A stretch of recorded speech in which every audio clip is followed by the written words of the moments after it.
जय हिंद। स्वागत है आप सभी का हमारे इस यूट्यूब चैनल पर। और आज हम झारखंड शिक्षक पात्रता परीक्षा 2016 में जो पूछे गए थे प्रश्न, उन सभी प्रश्नों को लेकर आए हैं, जिसमें से हमने हिंदी और इंग्लिश और सीडीपी का पेपर पहले के वीडियो में करवा चुके हैं। आज का जो हमारा टॉपिक है वो सोशल साइंस में जो 60 प्रश्न पूछे जाते हैं, यानी कि 60 प्रश्न, उसको कंप्लीट पेपर करने वाले हैं। तो वीडियो को अंत तक देखें और जितना ज़्यादा हो सके लाइक सब्सक्राइब शेयर करते रहें। तो वीडियो को शुरू करने से पहले आप सभी को एक जानकारी देना है कि जो भी फॉर्म आप लोग नहीं भरे हैं या फिर किसी कारण आप लोग को मिस्टेक हो चुका है, तो आप लोग को दोबारा, यानी कि फॉर्म का जो डेट है वो बढ़ा दिया गया है, आप लोग दोबारा उसे फिलअप कर सकते हैं। तो देख सकते हैं 2016 जेटेट का ये ओरिजिनल पेपर है। और चलिए शुरू करते हैं। जो हमारा 61 में प्रश्न में पूछे गए हैं कि मानव द्वारा की जाने वाली कृषि का प्राचीनतम संकेत इतिहासकारों ने कहाँ प्राप्त किया है। ऑप्शन यहाँ पे दिया गया है, ए में गंगा घाटी, बी नर्मदा घाटी, सी सिंधु घाटी, डी गारो पर्वत। तो इस प्रश्न का जो करेक्ट आंसर होगा ऑप्शन नंबर डी के साथ चला जाएगा, गारो पर्वत। यानी कि मानव द्वारा की जाने वाली कृषि का प्राचीनतम संकेत इतिहासकारों को कहाँ से प्राप्त हुआ, तो गारो पर्वत से प्राप्त हुआ। अगला जो प्रश्न है 62 कहता है कि नवपाषाण युग में कृषकों और गोपालकों का जीवन शिकारी और संग्राहकों के जीवन से कैसे भिन्न था। तो इसके लिए ऑप्शन है कि कृषक एक ही स्थान पर लंबे समय तक रहा करते थे, जबकि शिकारी संग्राहक नियमित रूप से स्थान बदलते रहते थे। दूसरा कहता है कि कृषक एवं गोपालक अपनी ज़रूरत से अधिक फसल उपजाते थे, शिकारी संग्राहक अपनी ज़रूरत का ही संग्रह करते थे। तो 62 का जो हमारा करेक्ट आंसर है वो भी क्या चला जाएगा, इनमें से सभी, यानी कि ऑप्शन नंबर डी के साथ चला जाएगा। डी इसका करेक्ट आंसर हो जाएगा। 63 नंबर प्रश्न कहता है कि भारत के किस राज्य में सबसे ज़्यादा हड़प्पाई स्थल पाए गए हैं। उत्तर पूर्व उत्तर प्रदेश, बी कहता है गुजरात, सी कहता है पंजाब और डी कहता है जम्मू एवं कश्मीर। तो इसका जो करेक्ट आंसर होगा ऑप्शन नंबर किसके साथ चला जाएगा, बी के साथ। गुजरात में सबसे अधिक स्थल पाए गए हैं। और उदाहरण के लिए आप लोग को बता देना चाहते हैं कि लोथल जो एक बंदरगाह नगर था, और ये कहाँ पड़ता था, तो गुजरात में। 64 कहता है बिंदुसार के शासनकाल के दौरान अशोक को कहाँ का गवर्नर के रूप में नियुक्त किया गया था। तो अशोक को कहाँ का गवर्नर बनाया गया था, उज्जैन, तक्षशिला, कलिंग, पाटलिपुत्र। इसका जो करेक्ट आंसर होगा ऑप्शन नंबर किसके साथ चला जाएगा, तो ए के साथ चला जाएगा, उज्जैन का गवर्नर बनाया गया था। 65 नंबर प्रश्न कहता है, इससे पहले आप लोग को बता देना चाहते हैं कि अशोक का शासनकाल 269 ईसा पूर्व से 232 है। और 272 में उसके पिता यानी बिंदुसार का मृत्यु होता है। 3 साल वो अपने भाइयों लोगों को मारने में लगा देता है। 261 ईसा पूर्व में कलिंग का युद्ध जीतता है। और इस तरह से अशोक को महान अशोक भी कहा जाता है। 65 नंबर प्रश्न का था, दिल्ली में शेरी का किला शहर का प्रतिष्ठाता कौन था। दिल्ली में शेरी का किला शहर का प्रतिष्ठाता कौन था। तो इस प्रश्न का जो करेक्ट आंसर होगा ऑप्शन नंबर किसके साथ चला जाएगा, ए के साथ चला जाएगा, अलाउद्दीन खिलजी के द्वारा किया गया था। 66 का था, अकबर के शासनकाल के दौरान गुप्तचर तथा सैन्य विभाग के पदेन मंत्री को किस नाम से जाना जाता था। तो उसे क्या कहा जाता था, तो इसे कहा जाता था मीर बख्शी कहा जाता था, जो कि ऑप्शन नंबर सी के साथ चला जाएगा। 67 नंबर प्रश्न कहता है कि किस ब्रिटिश गवर्नर जनरल ने भारत में डाक टिकट का प्रवर्तन किया। तो उस ब्रिटिश जनरल का नाम क्या था, तो उस ब्रिटिश जनरल का जो नाम था वो था लॉर्ड डलहौजी, जिनका शासनकाल 1848 ईस्वी से 1856 ईस्वी था। 1856 ईस्वी, इन्हीं के काल में भारत में रेलवे की शुरुआत की गई थी। इन्होंने हड़प नीति चलाई थी और सबसे पहले सतारा को अपने ब्रिटिश राज्य में मिलाया था। अगले प्रश्न की ओर चलते हैं, जहाँ पे हमारा 68 नंबर प्रश्न कहता है कि बेगार का अर्थ क्या है। बेगार का मतलब क्या होता है कि वेतन के लिए काम कराना, ज़बरदस्ती मजदूर, और सी कहता है काम की खोज, यह एक जनजाति का नाम है।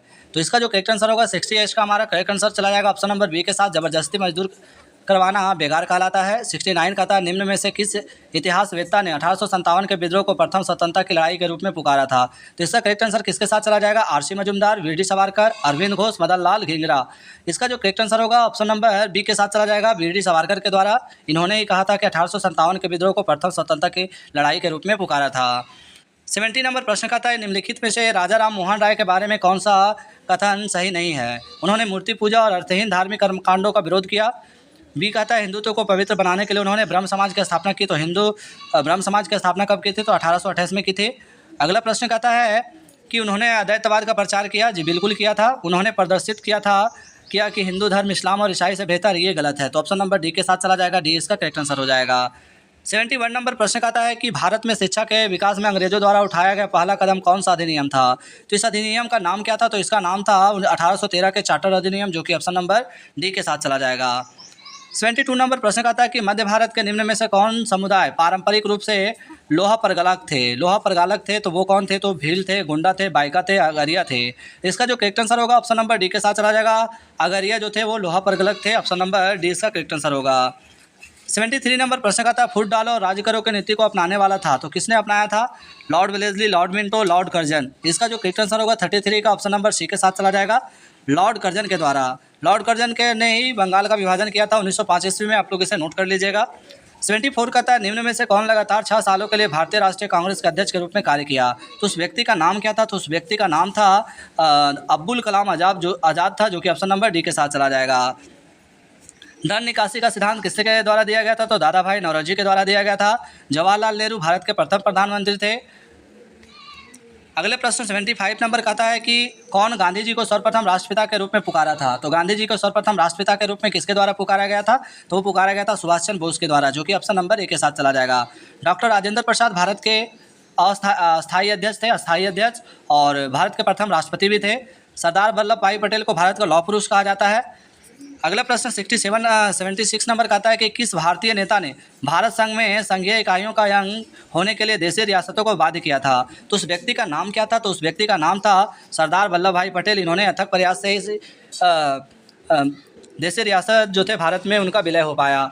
आज़ादी के समय भारत में देशी रियासतों की संख्या कितनी थी? तो 565 थी, आप लोग इसे नोट कर लीजिएगा। अगले 77 नंबर कहता है कि किस वर्ष असहयोग आंदोलन शुरू हुआ? असहयोग आंदोलन किस वर्ष शुरू हुआ था? तो इस प्रश्न का जो करेक्ट आंसर होगा 77 का ऑप्शन नंबर किसके साथ चला जाएगा? तो असहयोग आंदोलन की शुरुआत 1920 में हुई थी, आप लोग इसे नोट कर लीजिएगा।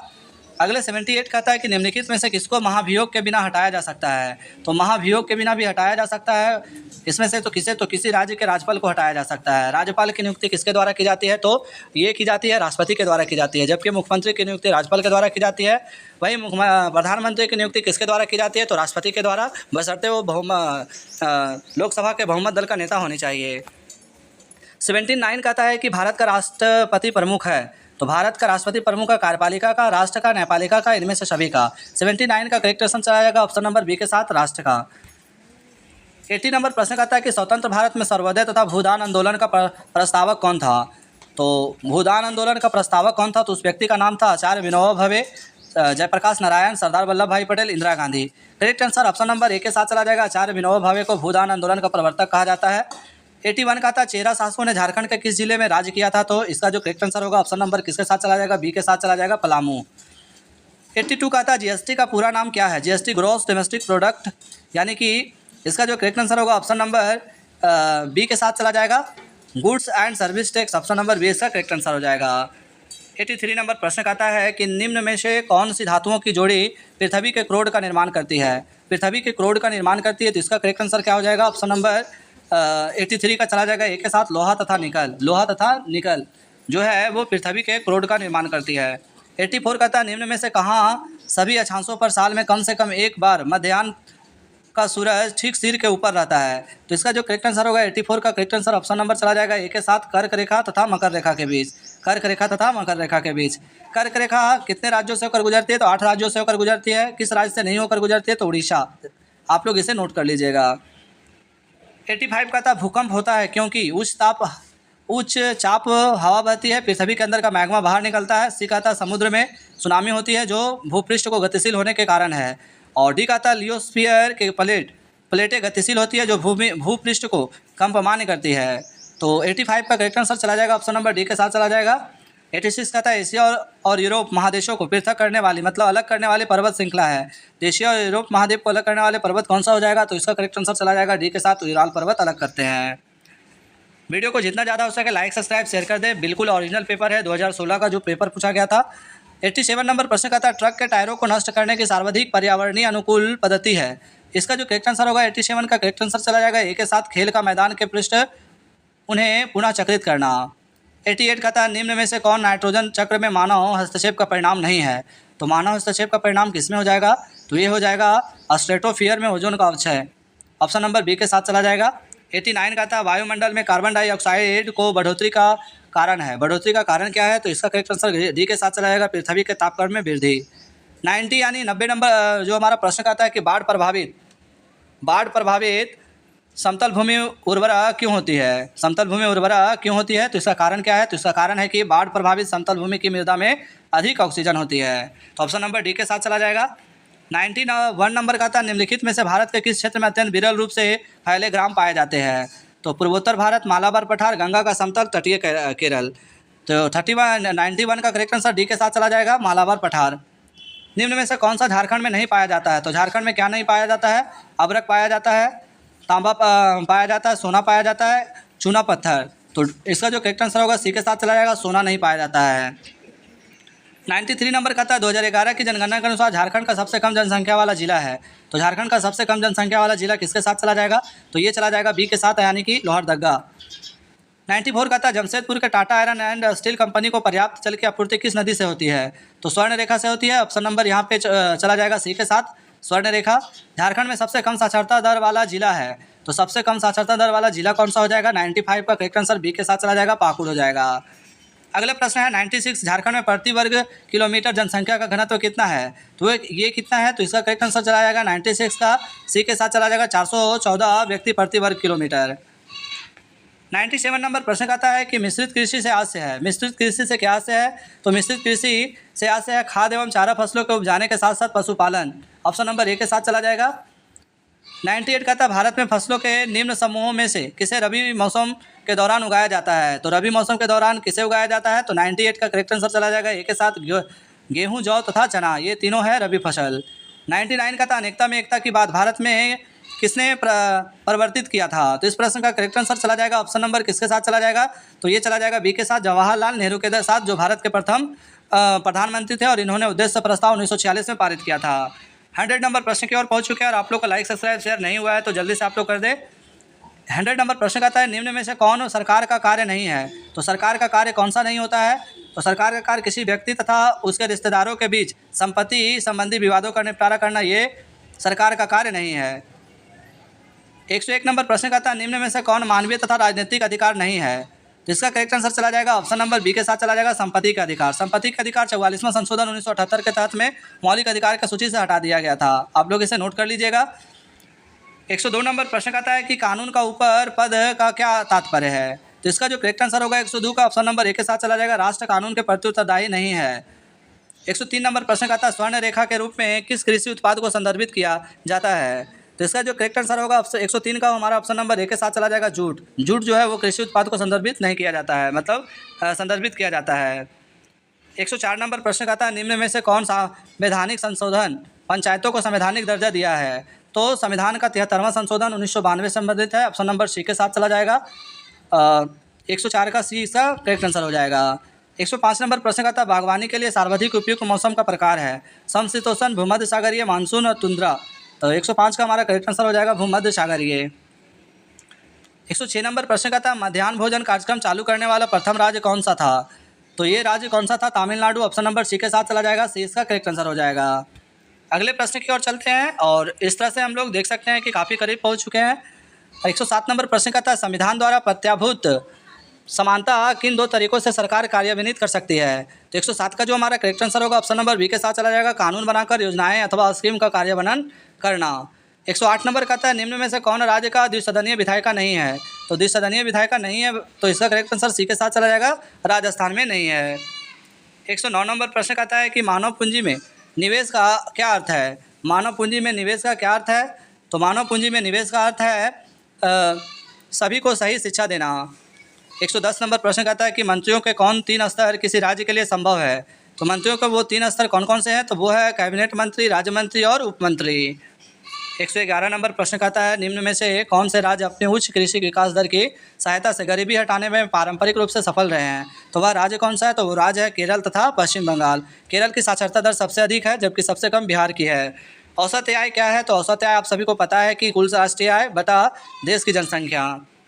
113 नंबर प्रश्न कहता है निम्न में से कौन प्लास्टिक मुद्रा का उदाहरण है? तो प्लास्टिक मुद्रा का उदाहरण क्या हो जाएगा? Cheque, credit card, bank overdraft, demand draft. 113 का करेक्ट आंसर सी के साथ चला जाएगा, क्रेडिट कार्ड। 113 का सही आंसर ऑप्शन नंबर सी के साथ चला जाएगा। 114 नंबर में कहता मैंने 5,10,000 रुपये में एक मारुति स्विफ्ट डिजायर गाड़ी बुक किया था। गाड़ी की सुपुर्दगी 6 महीने में करनी थी। गाड़ी के सुपुर्दगी में देर हुआ, गाड़ी की कीमत बढ़कर 5,25,000 रुपया हो गई। इस मामले में मुझे सुपुर्दगी के समय अतिरिक्त 15,000 रुपये भुगतान करना पड़ेगा। तो चलिए 114 नंबर प्रश्न कहता है इसका करेक्ट आंसर होगा बी के साथ चला जाएगा, मुझे 15,000 रुपये भुगतान करने की कोई देयता नहीं है क्योंकि देर कार डीलर द्वारा हुआ है। 115 नंबर प्रश्न कहता है झारखंड के कितने भू क्षेत्र कृषि के लिए उपयुक्त है? तो कितने भू क्षेत्र कृषि के लिए उपयुक्त है? तो इसका करेक्ट आंसर किसके साथ चला जाएगा? ऑप्शन नंबर ए के साथ चला जाएगा, 38 लाख हेक्टेयर। नीचे आप लोग को आंसर की भी दिया गया है, वहाँ से भी आप लोग चेक कर सकते हैं। 116 नंबर कहता है एनसीएफ 2025 के अंतर्गत सामाजिक अध्ययन की पाठचर्या केंद्रित है, तो किस पर केंद्रित है? तो 116 का करेक्ट आंसर चला जाएगा ऑप्शन नंबर ए के साथ, बच्चे पर। 117 नंबर प्रश्न कहता है निम्न में से किस स्थिति के अंतर्गत कक्षा के बाहर सीखने का क्रियाकलाप सफल होगा? तो 117 का हमारा करेक्ट आंसर चला जाएगा ऑप्शन नंबर डी के साथ चला जाएगा। इनमें से सभी जब वे दीर्घकालिक पाठ्यक्रम योजना का अभिन्न अंश है, जब वे कक्षा कक्ष क्रियाकलापों से नज़दीकी संबंध रखते हैं, तो इसका करेक्ट आंसर डी के साथ चला जाएगा। 118 नंबर प्रश्न कहता है कि निम्नलिखित में से कौन सा व्यक्ति अध्ययन पद्धति का एक महत्वपूर्ण लक्षण है? तो 118 का हमारा करेक्ट आंसर चला जाएगा ऑप्शन नंबर ए के साथ, कक्षा में बिना निष्कर्म की कोई कहानी प्रस्तुत करना। 119 नंबर प्रश्न कहता है कि शिक्षण के पूछताछ वाले अधिगम अपनाकर किसी छात्र द्वारा निम्न में से किस गतिविधि को अपनाया नहीं जाएगा? तो 119 का करेक्ट आंसर ए के साथ चला जाएगा प्रश्नोत्तर को। और 120 यानी कि 120 नंबर प्रश्न पर पहुंच चुके हैं और आखिरी प्रश्न है। और उम्मीद करते हैं कि आप सभी ने जितने भी हमारे वीडियो देखे होंगे, वीडियो को लाइक सब्सक्राइब शेयर जरूर किए होंगे, क्योंकि यह वीडियो आप सभी के जेटेट 2026 के लिए महत्वपूर्ण होने वाला है। तो 120 कहता है विभिन्न विषयों में शिक्षक द्वारा प्रयोगशाला कार्य को पर्याप्त महत्व न दिए जाने का एक कारण क्या है? तो इसका कारण क्या हो सकता है? इसका कारण है कि यह मूल्यांकित नहीं होता है, जो कि ऑप्शन नंबर सी के साथ चला जाएगा। किसके साथ? सी के साथ। तो इस तरह से कंप्लीट सोशल साइंस 2016 का जो प्रीवियस ईयर पेपर है हमने कर चुके हैं। आप लोग इसको जितना ज़्यादा हो सके रिवाइज करें और वीडियो को लाइक सब्सक्राइब शेयर कर दें। जय हिंद, जय भारत।